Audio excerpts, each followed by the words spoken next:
es una glándula que va a encontrar o va a presentar diferencias tanto en el sexo masculino como en el sexo femenino, y que estas fundamentalmente van a derivarse de la influencia hormonal, estrógenos, progesterona y finalmente prolactina, que es la que va a permitir el desarrollo final y completo de la glándula mamaria.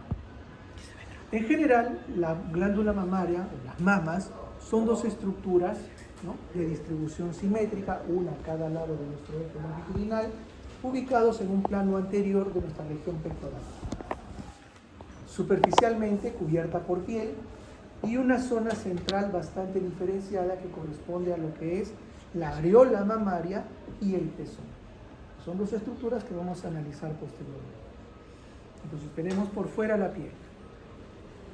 Por dentro, los componentes principales de la glándula mamaria están distribuidos en un componente estromal y un componente parenquimal. El estroma, que es a veces lo más abundante, va a estar compuesto a su vez por tejido fibroadiposo, es decir, tejido conectivo más grasa. Buenas tardes. Pasen. Y el componente parenquimal es el que va a estar constituido por la serie de conductos que van a transportar la leche y la zona de producción de leche, que son los alvéolos mamarios o lobulíneos, ¿no? Entonces esa es la diferencia entre la parte del componente estromal y el componente parenquimal. Va a existir también a nivel de la glándula mamaria algunos tractos fibrosos que van a componer el ligamento de Cooper. Este ligamento, que está relacionado con la parte profunda de la glándula mamaria, ¿no?, en contacto con la fascia que recubre al componente muscular, ¿no?, y se dirige hacia lo que es la parte profunda de la piel, ¿no?, hacia adelante. De manera que esa estructura, conocida como ligamento de Cooper, es como una especie de suspensión de la glándula mamaria. Es que la que lo mantiene en su posición adecuada y de una forma armónica también. La parte más profunda, lógicamente, la pared posterior de la glándula mamaria, está en contacto con estructuras óseas y musculares, las costillas. La glándula mamaria generalmente se dispone desde la costilla número 2 a la costilla número 6, ¿no? Ese es más o menos el espacio que recubre. Y de lado a lado, desde una línea paraesternal hasta la línea axilar anterior. Eso es básicamente lo que tenemos. Hay un espacio que existe entre el componente de la glándula mamaria y el componente muscular. En ese espacio es por donde ingresan y salen vasos sanguíneos, vasos linfáticos y filetes nerviosos. Después vamos a ver cuál es la importancia de todos estos componentes y la función de la glándula mamaria. Muy bien.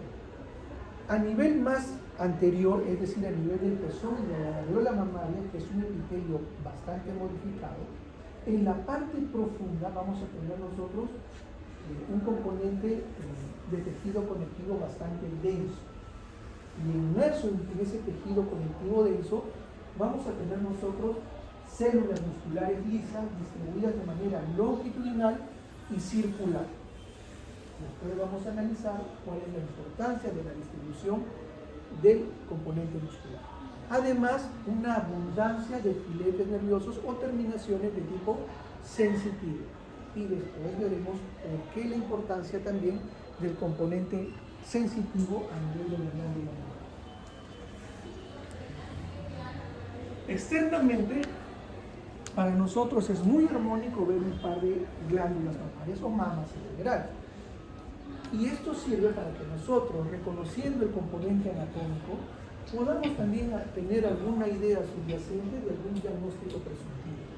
Por ejemplo, aquí yo estoy viendo una piel que presenta una retracción debido a la presencia de una tumoración. Veo también que hay cambios en la coloración de la piel, ¿sí? Pues eso me lleva a mí a pensar en algún diagnóstico. Estoy haciendo unidad clínica entre el aspecto físico, anatómico, con de repente alguna sintomatología que me pueda precisar el paciente. Semiología. ¿Sí? Lo que yo veo lo que puedo describir asociado a lo que me dice el paciente. Síntomas y signos que me hacen en general un síndrome. Estamos hablando de semiología. Por ejemplo, olvídense de esta parte central, ¿sí? Sáquenlo de acá. ¿A qué se asemeja todo esto? ¿Qué les parece?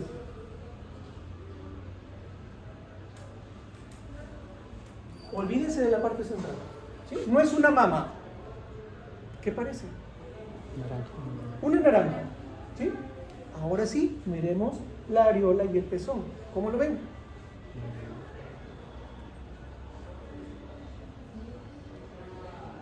Hundido. En términos médicos, retraído. Un pezón retraído, más una piel de naranja, me debe llevar a mí a presuponer de que se trata de un cáncer. ¿Sí? Un cáncer de mama. Ahora, eso es lo que yo estoy viendo.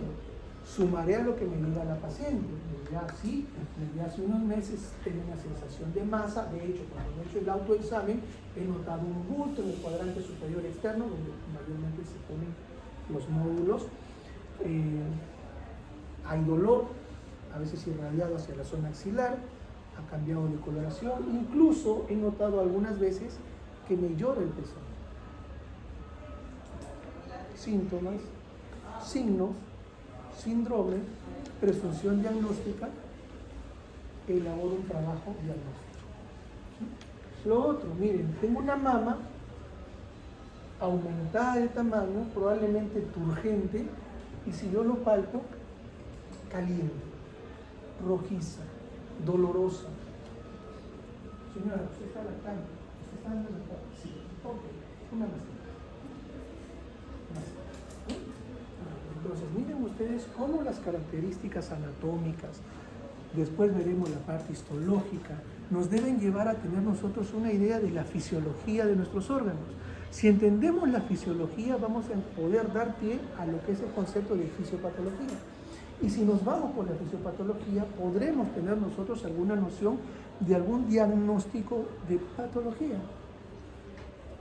Y si doy con mi diagnóstico, puedo dar un tratamiento correcto. Por eso es la importancia de estos cursos básicos, porque te permiten hacer todas esas conjeturas, desde que tú ves algo externo hasta que le haces una correcta historia clínica, una correcta evaluación. ¿Sí? Entonces, no miremos con desdén estos primeros cursos de ciencias básicas. Específicamente la glándula mamaria. Obviamente esta es una glándula de una mujer. Si nosotros hacemos una comparación entre la mama masculina y la mama femenina, obviamente vamos a encontrar una diferencia abismal. ¿Por qué? Porque el hombre no produce hormonas estrogénicas ni progesterona, mucho menos prolactina, que son las hormonas que tienen que ver con el desarrollo final de la glándula mamaria. Inicialmente todos nacemos con conductos, pero los conductos no producen leche. La leche es producida por los acinos y los alvéolos mamarios, por los lobulillos. Ahí es donde se produce la leche. Y esto recién va a generar su desarrollo en la pubertad, cuando aparecen las hormonas estrogénicas, progesterona, y finalmente el desarrollo final de la glándula mamaria va a estar determinada por la presencia de la prolactina. Antes no ha desarrollado completamente la mama, ¿sí? Y eso es muy importante porque incluso el desarrollo incompleto de la glándula mamaria, hay algunos estudios que lo vinculan con una mayor tendencia a desarrollo de cáncer mamario o cáncer de mama. Muy bien, entonces, ¿qué es lo que vamos a ver acá? Obviamente esto es un dibujito, es un esquema en el cual estamos viendo desde la parte más superficial a la parte más profunda. Hacia la parte profunda tenemos el componente óseo, las costillas de la 2 a la 6, tenemos nosotros el componente muscular que fundamentalmente es el pectoral, la fascia que lo recubre y ese pequeño espacio por el cual ingresan vasos sanguíneos, linfáticos y filetes nerviosos. Tenemos un componente fibroadiposo que es el estroma y un componente netamente parenquimal en el cual encontramos los lobulillos, acinos y alvéolos mamarios y el sistema de conductos, los conductos galactóforos. Primero conductillos y después conducto galactóforo que cuando nos vamos acercando hacia la superficie sufren una dilatación llamadas ampollas o senos lactíferos y que finalmente van a desembocar de manera individual en el pezón. De manera que cada uno de estos lóbulos, que son en número de 15 a 20 por cada glándula mamaria, son en sí glándulas mamarias independientes. Esto funciona por sí sola, esto también y esto también. Y así los 15 o 20 lóbulos de cada glándula mamaria. ¿Correcto? Muy bien. Ahora, hay otra cosa más, miren ustedes, el pezón y la areola. Estructuras son piel que son básicamente modificadas. Y vamos a ver después una imagen histológica de alguna situación especial. Muy bien.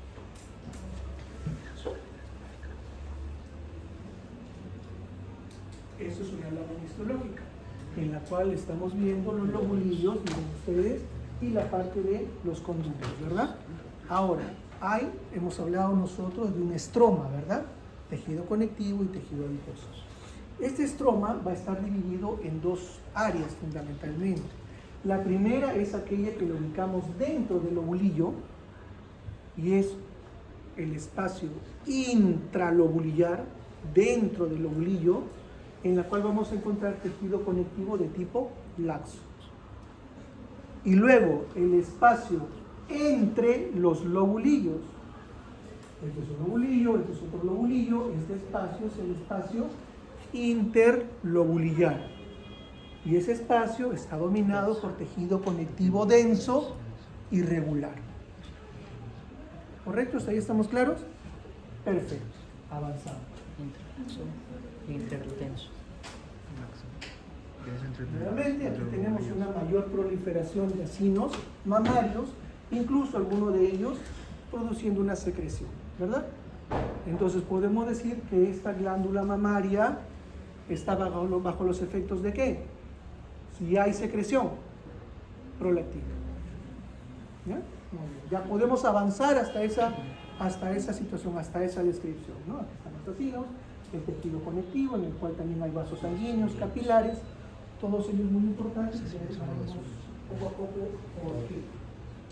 Nuevamente, aquí para resaltar nuevamente, esto es un lobulillo, ¿sí? Aquí tenemos entonces el tejido conectivo dentro del lobulillo, tejido conectivo intralobulillar de tipo laxo y el espacio o el estroma interlobulillar, es decir, entre los lobulillos, tejido conectivo denso y regular.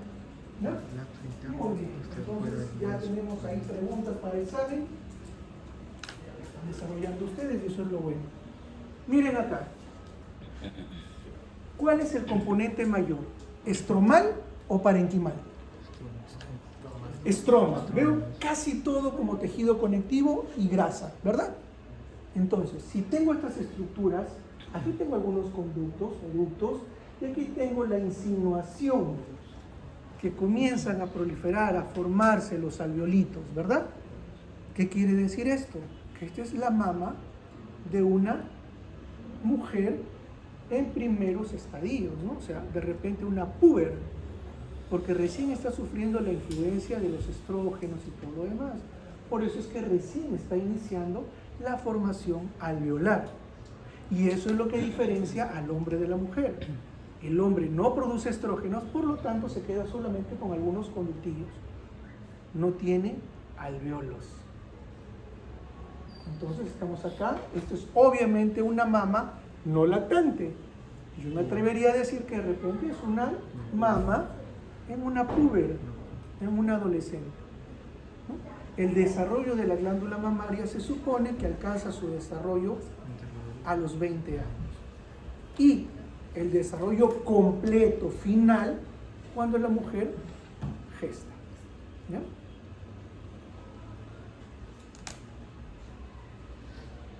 Miren acá. Componente estromal versus componente parenquimal. ¿Cuál es mayor? El estromal. Tengo tejido conectivo y tejido adiposo abundante. Pero hay mayor cantidad de... O sea, comparando la anterior con esta, ha aumentado ¿Sí? Los lobulillos, ¿verdad? Todavía estamos en una adolescente. ¿Sí? O sea, yo miro una imagen histológica y puedo hacer un diagnóstico incluso de esa naturaleza.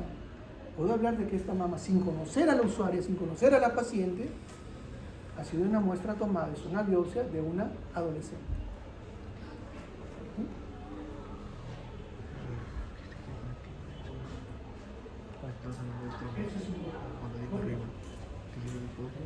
Esta es la estructura base de todo acino mamario. Va a estar compuesto por una fila de células llamadas células glandulares que pueden ser cúbicas o cilíndricas. Estas células glandulares, como su propio nombre lo dice, van a producir sustancias. Como es una glándula exocrina, ¿tiene conductos o no? Perfecto, muy bien. Estas células glandulares, y lo van a leer porque va a venir en el examen, produce tanto lípidos como proteínas, que van a ser producidas, valga la redundancia, por un proceso de glándula o célula merocrina o apocrina, a través de vesículas o a través de la exocitosis. Ustedes me dicen en el examen cuál corresponde a cada uno de ellos. ¿Ya? Eso lo van a ver en teoría. Pero si no, lo buscan, porque ya les dije que eso viene en el examen. Ahora, una segunda capa de células, las que están rodeando o están por debajo de las primeras células glandulares, son las células mioepiteliales. Su nombre, ¿qué nos sugiere? Músculo. A pesar de que no son células musculares lisas, tienen una función contráctil. Y es importante porque se supone que si yo produzco acá una secreción, ¿cómo la traslado? Con la contracción de estas células, que las van a llevar a través de los sistemas de los conductillos hacia el conducto galactóforo. En el conducto galactóforo también hay células de esta naturaleza, y después, conforme nos vamos acercando al pezón, va a haber un incremento mayoritario ¿de qué? De células musculares lisas, de disposición longitudinal y circular, y de filetes nerviosos sensitivos. Y vamos a ver la importancia de ello. Además hay fibras elásticas y todo lo demás. Muy bien, un tercer componente. Debajo de todo epitelio que hay. Histología 1, primera sesión.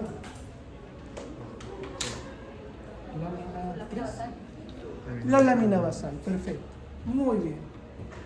Esa lámina basal nos pone en contacto con el tejido conectivo circundante, y es a través de él que van a pasar los nutrientes, traídos por los vasos sanguíneos, vasos linfáticos y también la presencia de filetes nerviosos. ¿O no? Sí, ¿verdad? Perfecto. Muy bien, qué bonito. Ahora vamos a ponernos malos.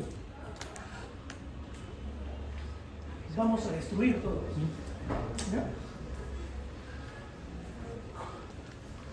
Por frecuencia, el cáncer que más se presenta en mujeres, o los cánceres que más se presentan en mujeres, son los cánceres de mama y de cuello uterino, ¿verdad? Muy bien, hoy nos ocupamos del cáncer de mama. Vamos a tratar de entender a estas células. Cuando hablamos nosotros de un epitelio, es el conjunto de células similares características para cumplir funciones específicas, ¿verdad? Perfecto. Y cada una de estas células tiene un desarrollo y una muerte celular programada, que en biología se llama apoptosis, ¿verdad? Pero no todas cumplen eso. Hay células que cuando replican su material genético van acumulando fallas, y esas fallas las vuelven células cancerígenas, es decir, células anárquicas. ¿Cuál estudiante de medicina? No le hace caso a nadie. Mentira, ¿no? Okay. Entonces, se vuelven células anárquicas. Cogen su propio ritmo, secretan sus propias sustancias, no le hacen caso a nadie.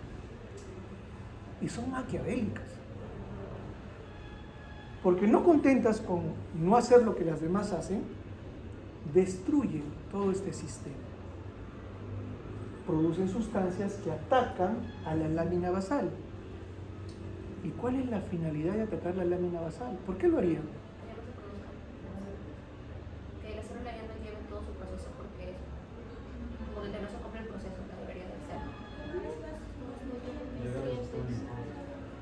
sistema nervioso. ¿Y a qué más? Y a los vasos sanguíneos. ¿Y a qué más? Y Y al sistema nervioso, que son los 3 vías por las cuales se hace metástasis. Qué maquiavélica es esta célula. Rompe esta organización para llegar justamente a lo que dice su compañero, porque está por acá nomás, ¿o no? Esto es rico, ese tejido conectivo es rico en vasos sanguíneos, vasos linfáticos y filetes nerviosos, que finalmente van a ser los vehículos por los cuales, hasta ahorita la teoría lo dice, aunque está siendo rebatida actualmente, de que son los medios por los cuales se realiza la metástasis. ¿Verdad? Muy bien. Okay. Los miopitelios están situados inmediatamente por debajo de los epitelios glandulares. Los miopitelios intervienen en la actividad secretora. Perfecto. Lo que han visto en el esquema, ahora lo ven en una lámina. Esto es la luz, aquí va la secreción. La primera fila de células serían las células. ¿Qué serían? Células glandulares, que pueden ser cúbicas o cilíndricas. Y aquí vemos que están emitiendo como unas yemas, que están produciendo sustancias, ya dirán ustedes si es lipídica o es proteica, si es merocrina o es apocrina. ¿Correcto? Muy bien. Segunda línea de células, mioepiteliales. Lámina basal. Tejido conectivo subyacente, a través del cual tienen los vasos sanguíneos. Es una arteriola, ¿verdad? Una pequeñita, tiene más de 3, 4, 5 6. Tiene músculo liso todavía. Después, fibroblastos, productores de la matriz de tejido conectivo. Hermoso, ¿no? Ahora, existe una técnica llamada inmunohistoquímica, que es básicamente hacer reaccionar antígeno-anticuerpo. Determinadas sustancias van a generar una reacción a nivel de membrana celular, a nivel de núcleo. ¿Por qué? Porque todas las células de nuestro organismo tienen DNI. Todos tienen código de barras. Pero obviamente, ¿cómo se interpreta eso en una célula? Expresión proteica. Todas las células expresan proteínas. Y esas proteínas pueden ser comunes a una línea celular, como por ejemplo los leucocitos, que comparten proteínas, pero a la vez el proceso de maduración hace que generen proteínas específicas. Y a través de estas sustancias yo puedo reconocer células específicas.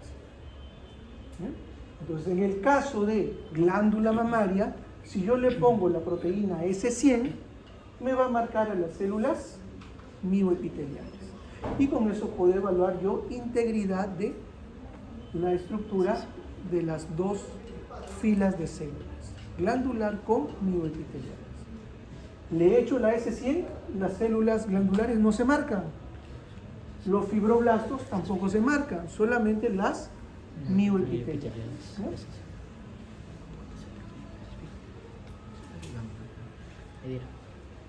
Un poquito más de lo mismo, miren acá. Eso es la luz, aquí hay un poco de secreción. Estos serían las células glandulares y estas las células mioepiteliales. El resto, tejido conectivo con fibroblastos y algunas células inflamatorias también, algunos capilares. Bueno. ¿Qué tejido conectivo sería? Lazo, ¿verdad? Es intranuclear. Nuevamente, aquí qué bonito se ve, ¿no? Es como para el examen, ¿no? Muy fácil para el examen. La luz, células glandulares, miren ustedes. Esto es como si fuesen cabecitas de clavo. Merocrina, apocrina, ya lo ven ustedes. ¿Y aquí? Mioepiteliales. Esto, tejido conectivo, ¿verdad? ¿Y es extenso? Extenso. Muy extenso. Esta es una unidad funcional. Esto es la unidad lobulillar ductal, ¿no? Terminal. Entonces tenemos los conductillos que se bifurcan básicamente y llegan a reunirse, o mejor dicho, a completar el sistema de drenaje de cada uno de estos lobulillos. Cada uno de estos representa, así como el alveolo pulmonar, digamos, la estructura fundamental de la glándula mamaria, ¿no? En esto, tejido conectivo, en este caso sería denso y regular. Aquí tenemos incluso tejido adiposo. No es lo que podría decir. Lo que está adentro sí sería laxo, ¿no? Aquí adentro. Esto es laxo. Esto es laxo. Muy bien. Viene en un examen, ¿verdad? Un mínimo, lo básico. Aquí, que estamos viendo, Conductivo. muestra un conducto segmentario. Esto de acá. Y miren ustedes cómo se divide. ¿Ven? Se divide, o en todo caso es a la inversa, ¿no? Porque acá se produce la leche y llega hacia lo que es el pezón. Entonces vamos en retroceso. Se va formando, ¿no? Como si fuesen sus ramificaciones en un árbol, y poco a poco vamos uniéndonos hasta llegar a los conductos de mayor envergadura. Esto es un conducto subsegmentario, esto se une con otro y forma un conducto galactóforo que finalmente llega a la parte distal donde hay un seno y finalmente hacia la salida en el pezón.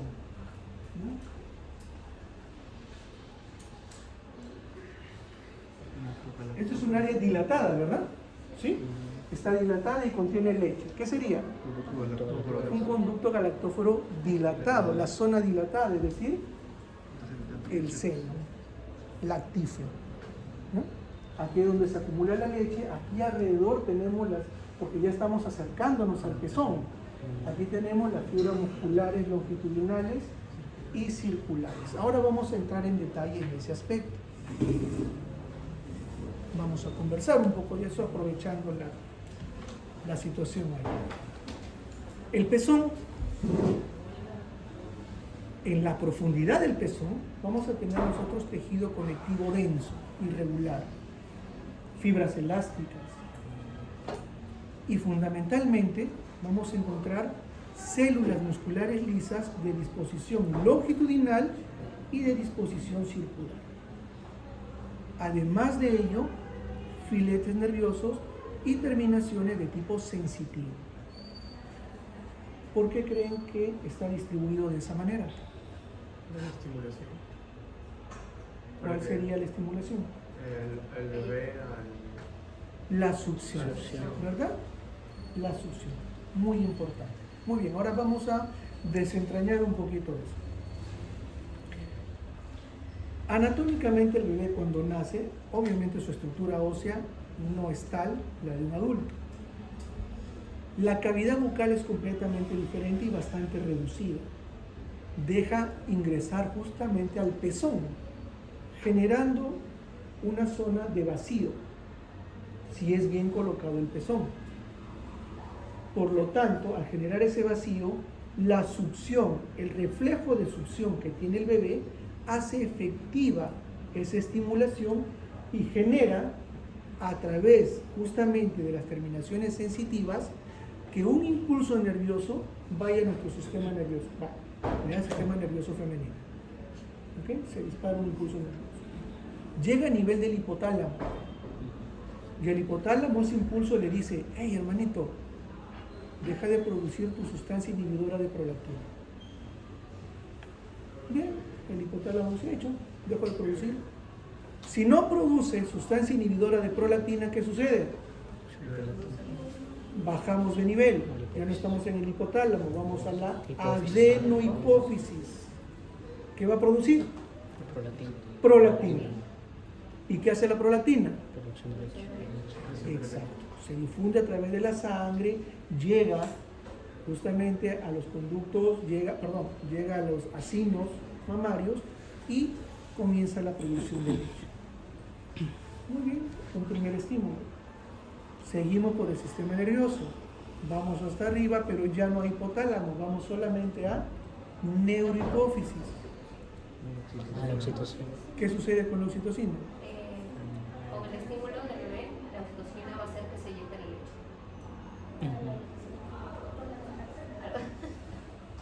leche. La neurohipófisis libera, no produce la oxitocina. ¿Es producida en dónde? Los núcleos supraventriculares del hipotálamo, ¿verdad? Paraventricular y supraóptico. Muy bien. Libera la oxitocina, y la oxitocina, ¿qué efecto tiene? Eyección. Contracción de músculo liso. Y vamos a ver la importancia de ese efecto de contracción de músculo liso. Muy bien, entonces tenemos dos situaciones. liberación de prolactina por el estímulo, por la succión, y liberación de oxitocina. ¿Ambos tienen que ver con la lactancia? Claro que sí. Si no hay estímulo de succión, no hay producción de prolactina. Entonces, si han escuchado ustedes a las abuelitas o bisabuelitas o tatarabuelitas diciéndole a la nuera o a la noera que porque no produce leche se tome 1,5 litros de extracto de alfalfa, eso no le va a hacer producir leche. No somos vacas. No le hace producir leche. Lo único que hace producir leche a la mujer es la succión. Ese es el estímulo suficiente, necesario y suficiente para producir leche. Ahora, vamos un poquito más allá y analicemos lo maravilloso de esta relación madre-niño. Se dice, no en libros médicos obviamente, pero que esta relación madre-niño, niño-madre en el momento del parto no se compara a nada en el mundo. Y vamos a tratar de explicar por qué. Es una relación, es un vínculo que tiene que ver con salvarle la vida el uno al otro. ¿Cómo? De la siguiente manera. Se produce el parto, ¿correcto? Muy bien. El bebito, ahora la tendencia actual es, apenas nace, ¡pum! Apego. ¿Sí? Ponte a lactar, muchachos, es tu chamba. Antes no. Antes lo llevaban, lo medían, pesaban, limpiaban, bañaban y lo llevaban a descansar al bebé. Y que la madre también descanse, pobrecito. Así se hacía por años. Así nací yo. Y menos mal que mi madre sobrevivió, ¿no? Entonces ahí, las obstetrices, goteles oxitocina. Si la oxitocina lo produce el mismo cuerpo, ¿no? Pero bueno, va, ok. Entonces nace el bebé. Ponte a lactar. La madre, a través de la leche, ¿qué le va a pasar? Proteínas, lípidos, muy importante, y después veremos por qué. Anticuerpos. Inmunoglobulina A. Porque el niño nace como una tabla rasa, no tiene sistema de defensa. Lo único que lo protege son las inmunoglobulinas maternas, que incluso generan la maduración del tracto gastrointestinal. Muy bien. Entonces, la madre le provee alimento, le provee el aporte energético necesario, calórico necesario, para que el bebé pueda, e inmunológico, para que el bebé pueda sobrevivir. Y tanto así que la primera leche, no se llama leche, se llama calostro, tiene un alto contenido lipídico. Volvamos a histología 1. ¿Cuántos tipos de grasa conocen? ¿O cuántos tipos de tejido adiposo conocen? Histología 1, jóvenes.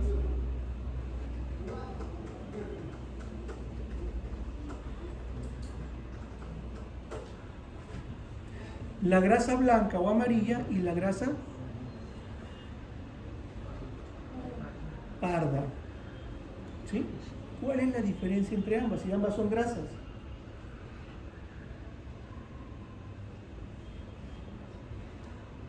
La grasa blanca proporciona reserva energética y la grasa parda calórica. Por eso es que los bebés nacen con grasa parda, ubicada en la nuca, en la región pectoral, abdominal, axilas, porque el bebé nace con un sistema nervioso muy inmaduro y que no le permite controlar su temperatura. Lo controla a través de ¿qué? De la grasa parda. Por eso es que actualmente ustedes van a una sala de atención primaria del recién nacido, no es una sala como esta, no está la puerta abierta, no tiene aire, no, o sea, tiene una temperatura constante para que el bebé pueda recuperarse posteriormente a ese primer gran trauma que tiene al nacer. Entonces la madre le proporciona alimento, lípidos y monoglobulinas. Le salva la vida al bebé. Primer paso. Segundo paso. ¿Qué hace el bebé? Succiona, ese es su chamba. Ya hemos visto qué efecto tiene la succión. Producción de prolactina y oxitocina. Su compañera nos dijo que era estimulante de la contracción del músculo liso. Y le dije, detente ahí, porque se mandó de frente a la mama. Espérate, hay músculo liso en otro lado también. Y ahí va la importancia. Porque la contracción del músculo liso a nivel de la mama le favorece al niño. Pero la madre tiene que sacar algún provecho. Vamos ahí. Útero grávido, ¿sí? Pasa de ser un útero de 7x4x3 a un útero de 38-40x15x12. Hay hipertrofia e hiperplasia, ¿verdad? Histología 1. Muy bien. Hiperplasia y hipertrofia. Dentro se forma la placenta, ¿correcto? Es una estructura discoide de más o menos 1/4 de tamaño, de diámetro. Es decir, entre 15 a 20 centímetros de diámetro, que es netamente vascular y que está arraigado en el útero. Es mitad, madre-niña. Perfecto. Nace el bebé, todo arrugado, edematoso y todo, con grasa encima. ¿Y después qué viene? El alumbramiento. Tiene que salir la placenta, que dicen que es un segundo parto. Imagínense ustedes desprender del útero un disco de 15 a 20 centímetros de diámetro, arrancarlo. No tengan miedo, señoritas, es algo fisiológico. Arrancas. ¿Qué sucede? Estás generando una herida abierta, sangrante, de 20 centímetros de diámetro. ¿Sí? ¿Qué pasa? Pierde sangre. ¿Correcto? Muy bien. Durante el parto se ha producido oxitocina. El hecho es que posparto necesita seguir produciendo más cantidad de oxitocina. ¿Quién hace que la madre produzca más oxitocina? El bebé. El bebé. ¿Y qué genera la oxitocina en el útero? La contracción del músculo, es decir, genera una hemostasia fisiológica, mecánica, estrangula las fibras musculares, sella las arteriolas espiraladas y con eso genera una hemostasia. Evita la atonía uterina, que generaría una hemorragia uterina, un shock hipovolémico y la muerte de la madre. Una estadística más. Entonces, la madre le salva la vida al bebé y el bebé le salva la vida a la madre. Piensen toda la noche en alguna otra situación de esta naturaleza. Ninguna. Por eso la relación madre-niño es la más importante en la especie humana. Y no le damos la importancia de vida. ¿Qué tenemos aquí? Miren ustedes, ¿qué tenemos acá en la parte superficial? ¿Qué es? ¿Qué epitelio? Epitelio, estratificado, plano, queratinizado. Porque es externo, es pezón, es piel. Tiene que estar queratinizado. Ahora, hemos dicho que el pezón y la areola tienen una coloración más intensa, es hipercromático. Y eso va a estar determinado por qué. ¿Qué veo acá? ¿Qué me llama la atención?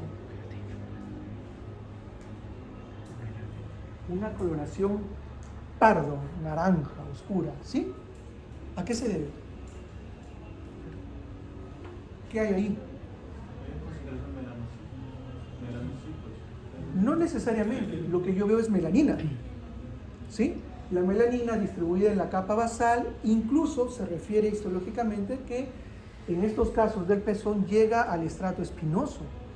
El estrato espinoso es el más grueso, ¿verdad? Muy bien, llega a la parte basal y al estrato espinoso. Melanina. ¿Por influencia de qué? De las hormonas femeninas.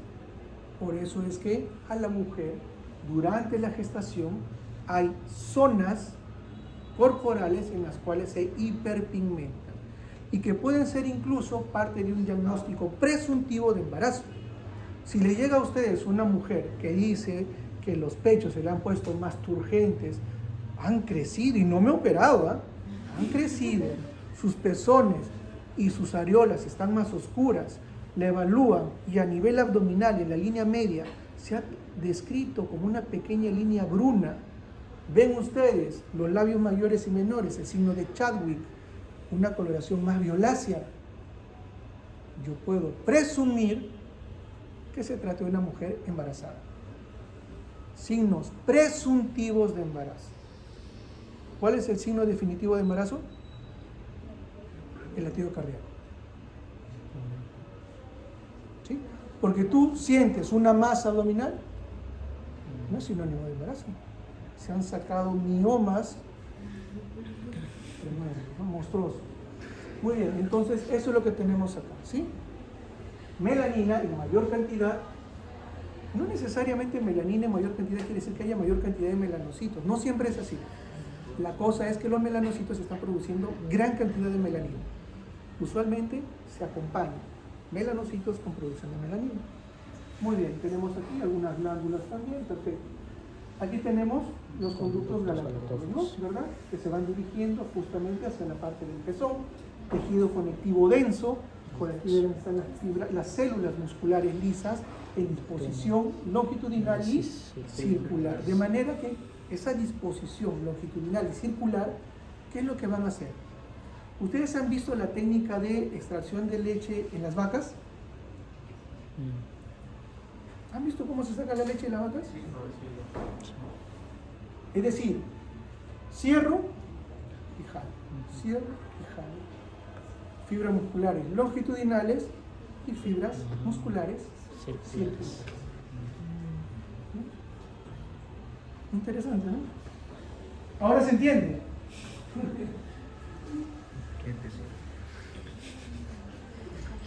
Muy bien. ¿Se acuerdan las primeras láminas que vimos? Ahora hay más, digamos, equitativo la distribución de parénquima y estroma, ¿verdad? Hay bastante estroma también todavía, ¿no? Pero ya comenzamos a ver desarrollo de los lobulillos. No solamente hay conductos, sino ya comienzan a aparecer los lobulillos. Esto, obviamente, estamos hablando de una influencia hormonal. Entró la pubertad. Ya hay estrógenos. Ya comienza a circular el estrógeno y comienza el desarrollo. Obviamente, esto nunca se va a ver en un hombre, ¿verdad? Obviamente en la mujer. Mucho. Este es un acercamiento de la lámina que hemos visto anteriormente. Como vemos, todavía no hay una gran amplitud en lo que son los lobulillos.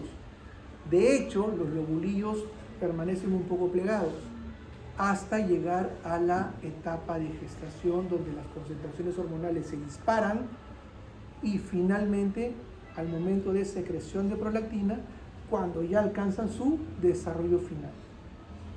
La mama tiene su desarrollo completo cuando la mujer sale gestando y da de lactar. Ese es el desarrollo completo de la mama. Y según algunos estudios, señalan de que cuando una mujer no ha gestado ni dado de lactar, tiene mayor predisposición al cáncer de mama. ¿Qué diferencia, no?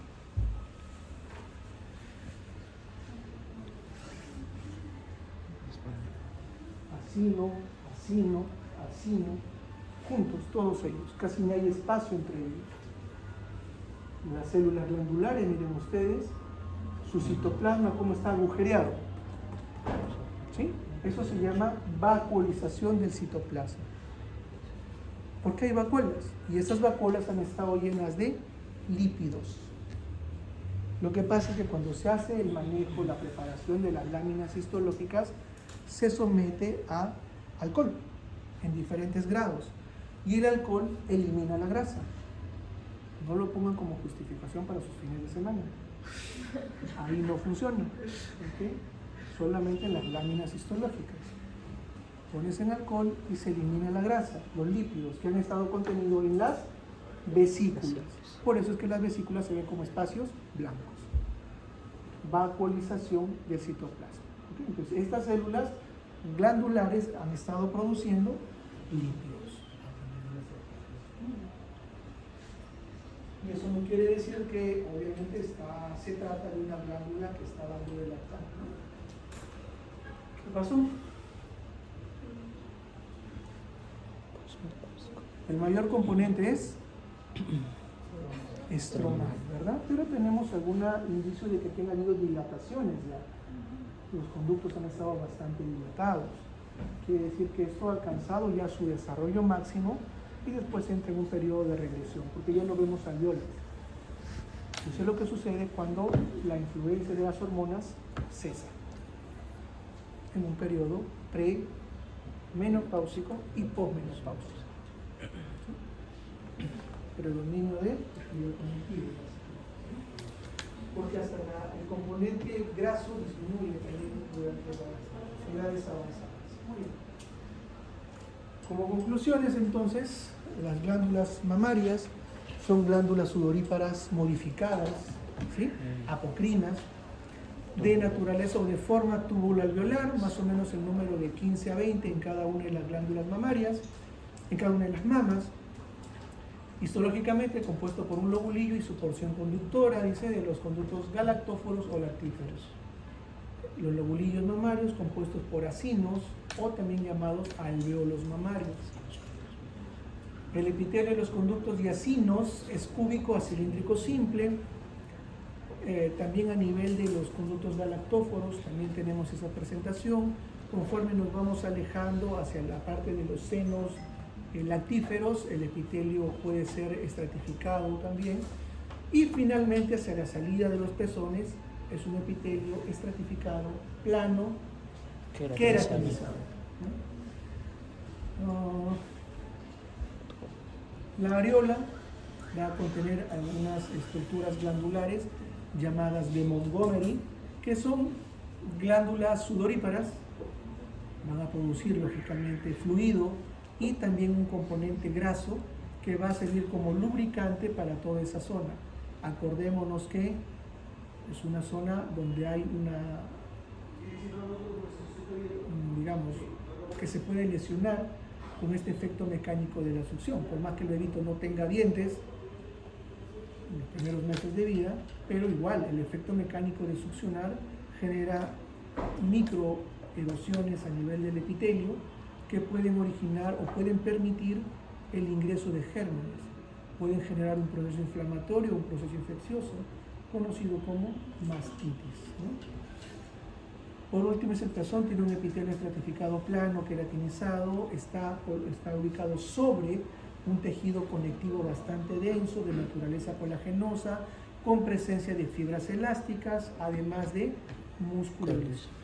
Hay que irnos quitando esto de llamar fibras musculares lisas. No son fibras, son células musculares lisas. Igual la bibliografía aún lo menciona. Cuando hablamos de fibras, son fibras de colágeno, fibras elásticas, fibras reticulares, etc.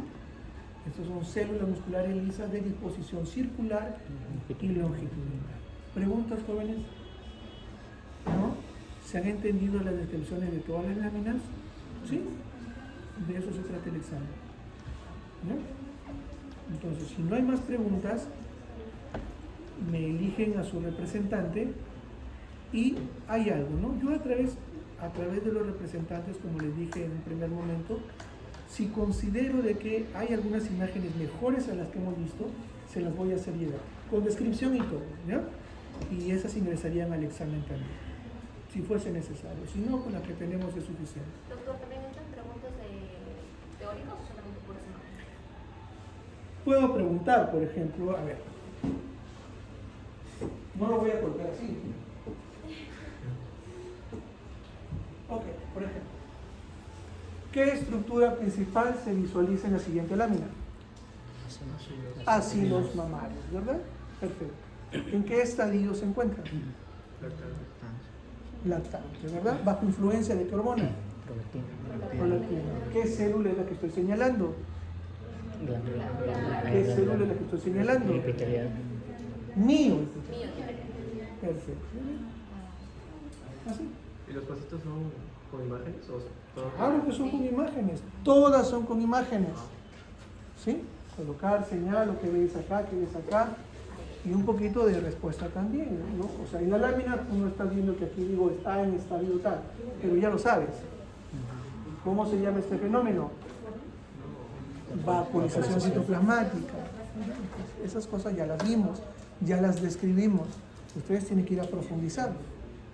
¿Ya? Doctor, Díganme. ¿y de cuándo va a ser el examen? Las semanales, un promedio de 8. ¿Ya? Cada una 2.5.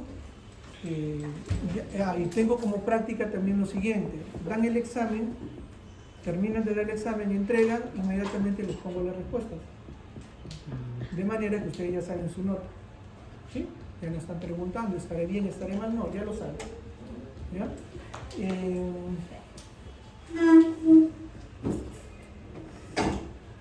Les pido un gran servicio.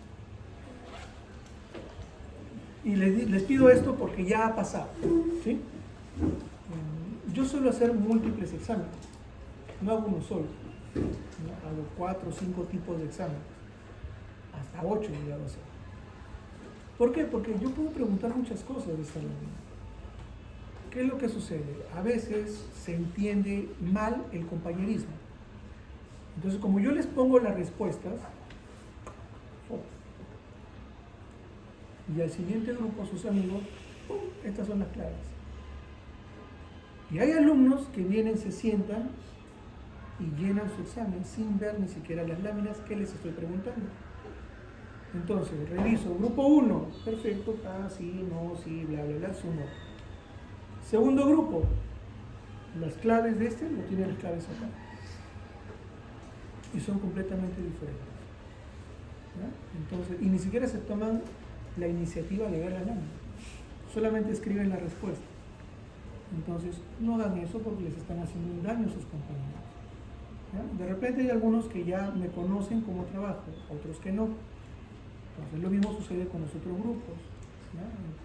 No hagamos que sus compañeros caigan en ese error. Es fácil, a veces uno por querer ser bueno dice, no, si ya tengo la respuesta, mi amigo va a salir bien. Mentira, lo están quemando completamente. ¿Ya? Ok. ¿Preguntas? No. Escogen su delegado, delegada, representante.